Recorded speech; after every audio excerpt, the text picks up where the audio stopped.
Good Morning Business. Business Today. Bruno Le Maire, le ministre de l'économie, a appelé hier l'Europe à défendre ses intérêts économiques avec les dents face à la concurrence chinoise et américaine. On fait beaucoup de choses avec ces dents ces derniers temps. L'emploi, l'immobilier, la formule s'applique désormais aussi aux pompes à chaleur. Bonjour Philippe Dénessé, vous êtes directeur général du groupe Intuis. Vous fabriquez des pompes à chaleur et des chauffe-eau thermodynamiques à Veuquières en Vimeux. Vous avez reçu hier Bruno Le Maire ainsi que Roland Lescure, le ministre de l'Industrie et l'Énergie, pour des annonces sur le Made in Europe. Bruno Le Maire a expliqué que les aides à l'achat des pompes à chaleur seraient réservées aux produits français ou européens en 2025. Oui, mais il faut produire. Est-ce qu'on aura assez de pompes à chaleur ? Excellente question. En tout cas, c'était effectivement l'intention annoncée par le président de la République en septembre dernier. Il a fixé un objectif à 2027, 1 million de pompes à chaleur fabriquées en France. Un objectif dans lequel évidemment on s'inscrit. Nous sommes les seuls à fabriquer aujourd'hui des pompes à chaleur certifiées Origine France Garantie. Et donc évidemment c'est un objectif à la fois ambitieux, mais on a tout à fait les moyens à partir du moment où on a des règles de concurrence qui sont effectivement loyales. Est-ce que là ça suffit ? Loyal, on parle évidemment de la Chine, on parlait de la croissance chinoise il y a quelques instants, croissance qui est portée par les exportations, par ces surcapacités de production qui arrivent chez nous. Est-ce qu'aujourd'hui le problème de la pompe à chaleur c'est la même chose que les panneaux solaires ? C'est le même sujet avec une surcapacité, des tonnes de pièces qui attendent dans les ports ? Alors c'est pas les mêmes quantités exactement, mais effectivement c'est un peu le même principe, à savoir effectivement une surcapacité aujourd'hui qu'on connaît en Asie, en Chine en particulier, qui se déverse beaucoup sur le territoire européen et en France en particulier, et avec la difficulté complémentaire que évidemment avec un niveau de dumping certain, il y a également des aides qui soient attribuées, octroyées indifféremment à des produits fabriqués en France et des produits qui viennent d'Asie justement. Donc est-ce que si juste on remet les aides dans le bon sens et qu'on les met juste aux produits Made in Europe, on arrive à être compétitif sur le prix ? Alors on le sera forcément davantage. Je crois que ça recréera déjà une forme d'égalité en termes de règles du jeu. En termes de compétitivité, en tout cas, on est capable de faire face effectivement à la concurrence chinoise. Aujourd'hui, vous arrivez à être quasiment similaire. Si on regarde les choses tout à fait comparables, on est absolument en capacité. Sur des produits de qualité comparables. Sur des produits de qualité comparables, bien sûr, tout à fait, parce que vous avez raison de le souligner.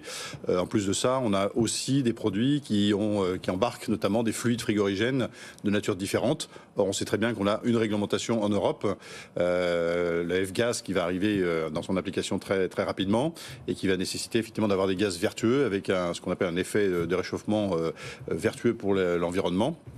Et très peu de gaz aujourd'hui le respectent en fait cette norme. En fait, l'objectif, c'est de faire en sorte que ça ne soit pas plus cher d'avoir une pompe à chaleur qu'une chaudière à gaz. Une fois qu'on a utilisé MaPrimeRénov', une fois qu'on a eu les subventions, il faut que ça soit équivalent. Vous avez dit 1 million de pompes à chaleur d'ici 2025. Aujourd'hui, on en produit combien ?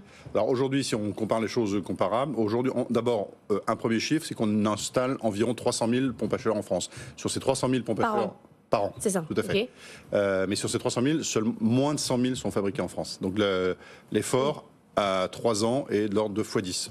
Mais ça, c'est parce que vous n'êtes pas le seul à vouloir produire plus. Il y a l'armement, il y a l'aéronautique, je pourrais vous citer l'ensemble des secteurs industriels, à rechercher tous les mêmes talents, à vouloir monter en puissance dans les usines. Comment on fait ? Écoutez, on est inscrit quand même dans une volonté de décarbonation, de transition énergétique, une nécessité. Je crois qu'aujourd'hui, plus personne de sérieux ne contesterait la nécessité d'aller vers cette transition énergétique. Donc c'est une nécessité. Et je dirais que l'effort à mettre, tant en termes de confiance qu'en termes de protection de l'environnement est absolument nécessaire. Roland Lescure l'a très bien rappelé hier après-midi. Donc une boîte comme la vôtre, c'est 1200 salariés aujourd'hui. Vous dites quoi comme perspective d'ici 5 ans ? Aujourd'hui, on va dire, effectivement, dans la perspective, nous avons une capacité de production d'à peu près 100 000 chauffe-eau, 30 000 pompes à chaleur. Et l'idée, c'est de doubler, effectivement, à horizon 2027. Oui, ce qui est quand même un sacré défi. Alors allons-y, on va convaincre les gens de mettre une pompe à chaleur. Qu'est-ce que je gagne par rapport à une chaudière à gaz, par rapport à de l'électrique ? Quels sont les gros avantages ? Alors c'est la première question, effectivement. Je dirais qu'aujourd'hui, quand on regarde les choses objectivement, et c'est assez complexe parce qu'évidemment, là, chaque situation est différente, on va dire qu'en termes d'économie sur la note d'électricité, par exemple, ça représente à peu près 70 à 75% sur des questions comme la production d'eau chaude ou la production de chaleur. Donc c'est significatif. Le retour sur investissement est assez important.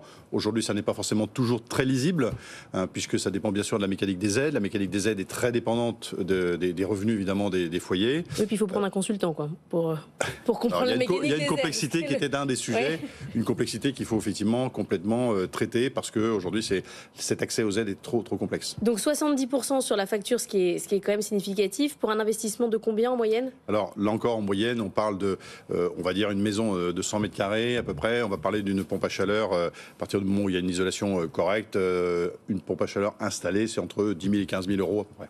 On parle de décarbonation des ménages, évidemment. Sur les industriels, c'est aussi votre marché ou c'est un autre marché? C'est marginalement aussi notre marché. Bien sûr, il y a des enjeux. Hein. On a également évidemment des enjeux, notamment sur tout ce qui est tertiaire, tout ce qui est bureau. Donc de la même manière et avec d'autres règles du jeu, c'est une industrie aussi qui va se déployer sur les nécessités aussi de décarboner.